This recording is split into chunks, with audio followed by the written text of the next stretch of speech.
Hello everyone, and this is BioPhoenix here, and today we're going to be doing the all the manga that I've read in 2025, and I gotta say, I read a lot of online stuff on my tablet. Like, I'm talking about a lot of these, like, stuff that were, like, fan translated, and stuff that's, like, really old, and, you know, like, is, like, not, like, available in English officially. Though, if they ever were available in English, I would totally buy them if I could, but, I don't know, hopefully one day.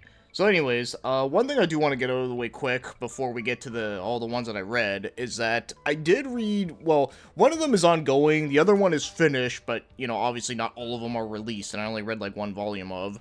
So yeah, I read, I'm all caught up on Witch Hat Atelier, which I really, really like, so, you know, just wanted to say that I did read a lot of this year, and I really enjoyed it.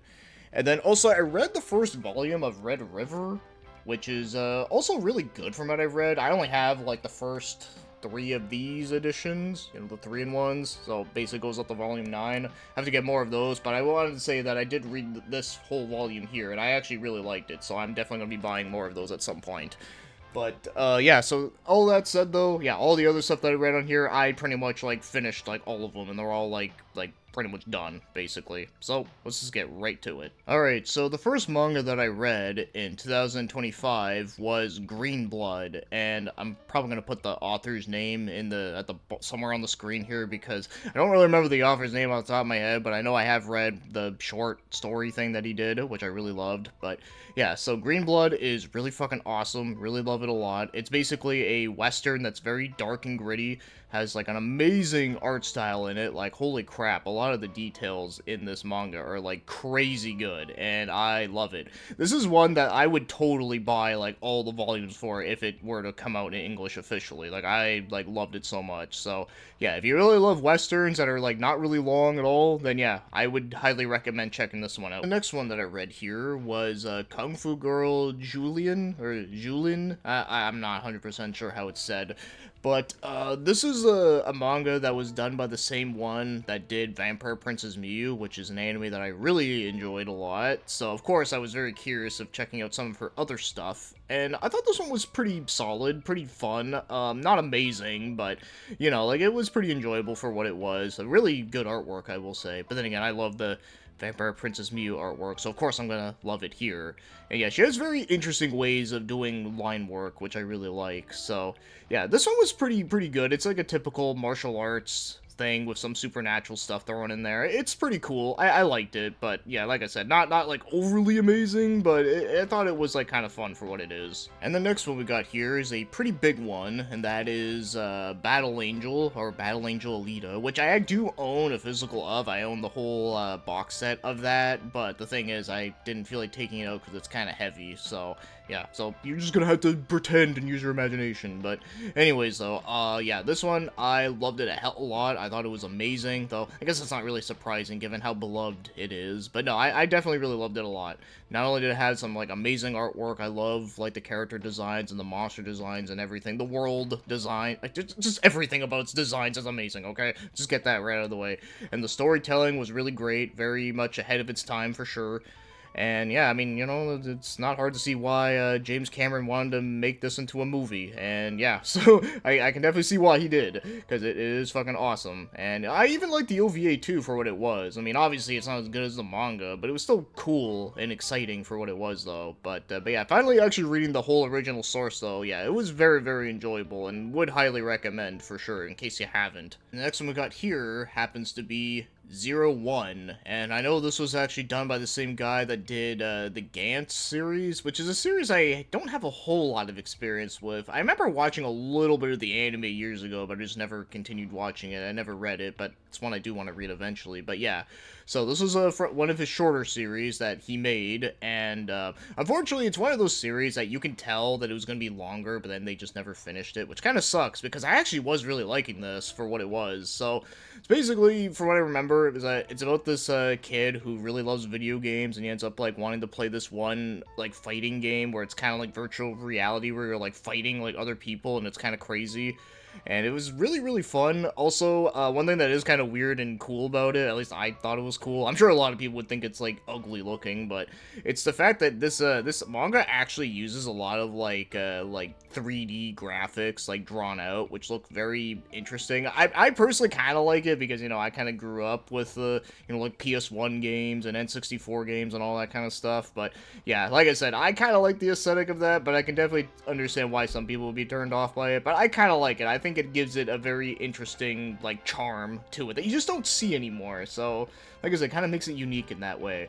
But the storytelling in it for what was there was actually quite good. It just sucks that it kind of ended on like a cliffhanger, and of course the chance of them continuing it is very unlikely. But yeah, no, I thought it was actually quite good. And hell, I even go and say that there's a part where they're playing dodgeball, and I gotta say, they actually made a really, really good scene out of a dodgeball scene, which I was not expecting at all. So yeah, no, it's one that I would say if you're interested, it's worth checking out out of curiosity. And the next one we got here is Outlanders, and this is one that I've heard of the OVA, and I always thought it had a cool art style, but I never got around to watching it. And then I saw that it was on one of the sites I use for reading all this stuff online. I was all like, you know what? I'll check this out because it's not that long, and plus I love the artwork in it, so I was like, ah, fuck it, I'll just read this one. And it ended up actually being a ton of fun. I actually really like this one. It's pretty much about, like, this girl. She, like, goes to Earth, and,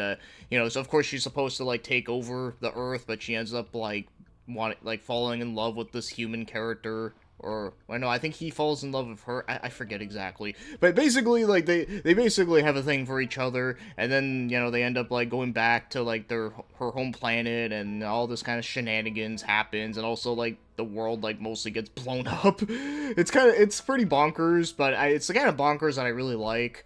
So, yeah, no, it's one that I would say is worth checking out. I enjoyed it quite a bit. I thought it was very fun. Definitely some good funny shit in there, and also, like I keep saying, really good artwork. I love a lot of the aesthetics in here. Definitely some really good details on a lot of the, the interior designs and stuff. I really love all that. Alright, and this next one we got here happens to be Repair Boy, and this one was done by Hideyuki Kikuchi, and that's a name I mainly remember because that is the guy that created Vampire Hunter D, which is one of my all-time favorites. So yeah, that's a name that I can remember pretty easily. So Repair Boy, yeah, kind of a weird name for this story, but it's really cool though. So as you can tell with the cover out here, yeah, the guy definitely looks like Joseph Joestar from JoJo's Bizarre Adventure Part 3.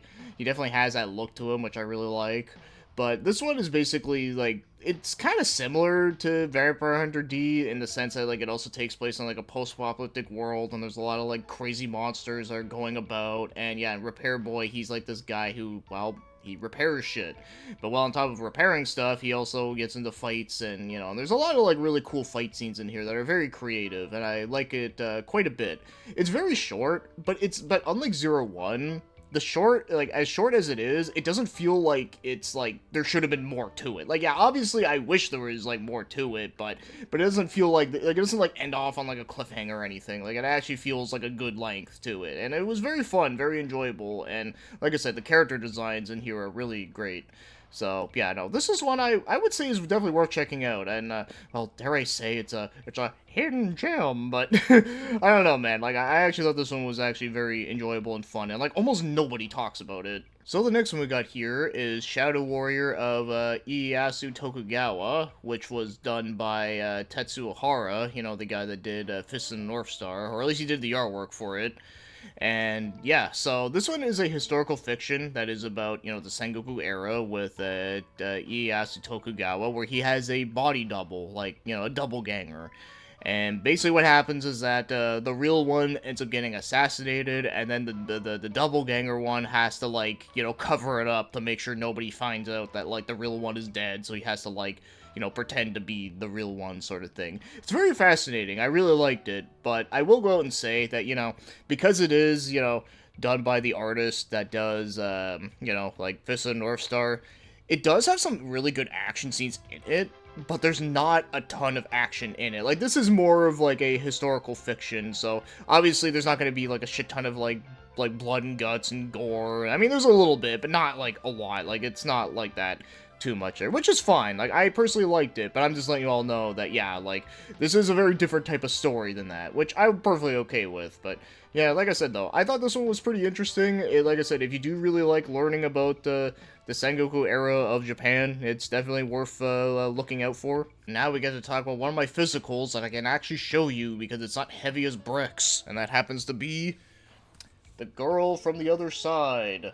Yeah, I really love these editions. They're really awesome looking. But, yeah, so this was a very different, very different compared to everything else that I've read. So, this one, it's kind of like, fuck, I don't even know how to, like, describe it easily without giving away too much. It's one of those stories where, like, it's about this, like, little girl, and you know, you have this, like, well, if I can show you, like, properly there, like, this, like, Baphomet-looking dude, and yeah, he like basically takes care of her, but then of course there's a whole thing where like she can't touch him because if she does, then you know, like bad shit could happen. She gets cursed basically. But there's some really interesting world stuff going on here where apparently there's like other like shadow beings like that guy, and then there's there's a kingdom and stuff. Fuck, like I said, it's really hard to describe without giving away too much, but it's really good. I really liked it. I did find that the ending was a little confusing, but it was like once I kind of understood, I was kind of like, oh, well, that makes sense. Like, why didn't I think of that? But no, it was actually really good though. Like, I actually did enjoy it quite a bit. It's a very different type of like story compared to a lot of this other stuff I read. Because as you can tell with my list, like it's a lot of like heavy action with like sci-fi and lots of like, you know, like blood and crazy shit, lots of over-the-top nonsense stuff, but yeah, this one doesn't really have much of that, but I did thought it was a very interesting read that I thought was very, very good. Okay, so I technically lied about this next one because, like I said, I wasn't going to include any more stuff that's, like, still technically ongoing. Okay, well, this one is finished, but the thing is, the final volume, it does not come out until, like, spring of 2026, but because I read the first two volumes and I loved the hell out of it, yeah, I just really wanted to talk about it. That happens to be Yan, with this bright, hot pink cover that's really beautiful looking. But, yeah, so Yan is done by, what's your name?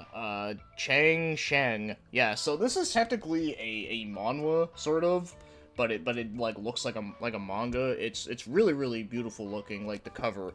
So, like I said, the first two volumes are available right now, but the third volume, the final one, doesn't come out until spring. And like I said, I read the first two volumes and I fell in love with it. I thought it was just really fucking awesome. It might actually be one of my favorite mangas that I've read this year, to be honest. Like, how can I sum it up easily? Is that, so, the main character, she's she's being trained to being like an opera singer, and like an old style opera singer, and her whole family gets killed and she gets blamed for it, and then eventually she gets out, and then yeah, she goes through this whole revenge cycle thing. Now it does sound pretty typical and like revenge story whatever, but it gets a lot more interesting as it goes on. Like there's a lot of like characters she meets up with that are very like quirky and weird, but like they're the kind of quirky and weird shit that I love.